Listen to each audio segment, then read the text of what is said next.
কালাইন আঞ্চলিক পঞ্চায়েতের প্রাক্তন সহসভাপতি ননীগোপাল কর্মকারের মৃত্যুতে গভীর শোক প্রকাশ করেছেন বিজেপি রাজ্য পরিষদের সদস্য তথা প্রাক্তন জেলা পরিষদ সদস্য সুব্রত চক্রবর্তী।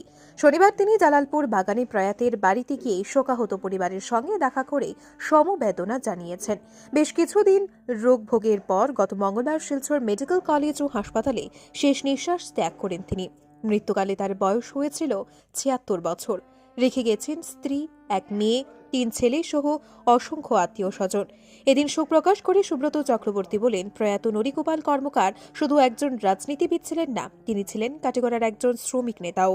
সুব্রত বলেন, ননীগোপাল বাবু যখন কালাইন আঞ্চলিক পঞ্চায়েতের সহ সভাপতি ছিলেন, তিনি তখন মহাদেবপুর জিপির পঞ্চায়েত সভাপতি ছিলেন।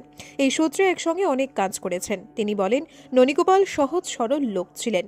এদিন সুব্রত চক্রবর্তীর সঙ্গে ছিলেন প্রাক্তন এপি সদস্য কালাচাঁদ বৈষ্ণব, বিজেপি কার্যকর্তা সুকুমার দাস, রাজন দাস প্রমুখ। ব্যুরো রিপোর্ট, আজকের বরাক।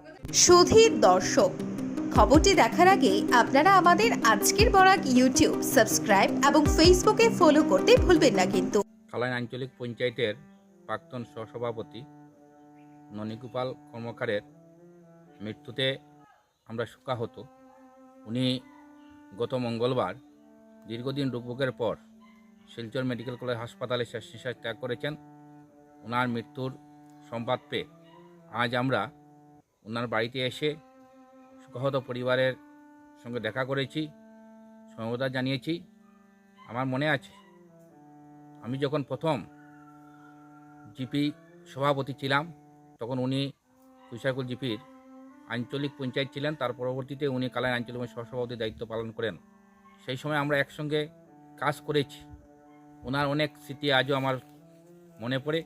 উনি খুব সরল সোজা লোক ছিলেন এবং আমরা সবসময় বড় ভাই হিসেবে ওনাকে দেখেছি। উনি খুব ঠান্ডা মাথার লোক ছিলেন, সবসময় হাসিমুখী থাকতেন।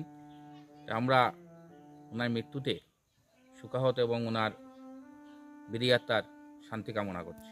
সমাজসেবায় জড়িত ছিলেন এবং একসময় উনি কালাইন ব্লকের আঞ্চলিকের ভাইস প্রেসিডেন্ট ছিলেন। রাজনীতি এবং সামাজিক দুটো কাজে উনি জড়িত ছিলেন।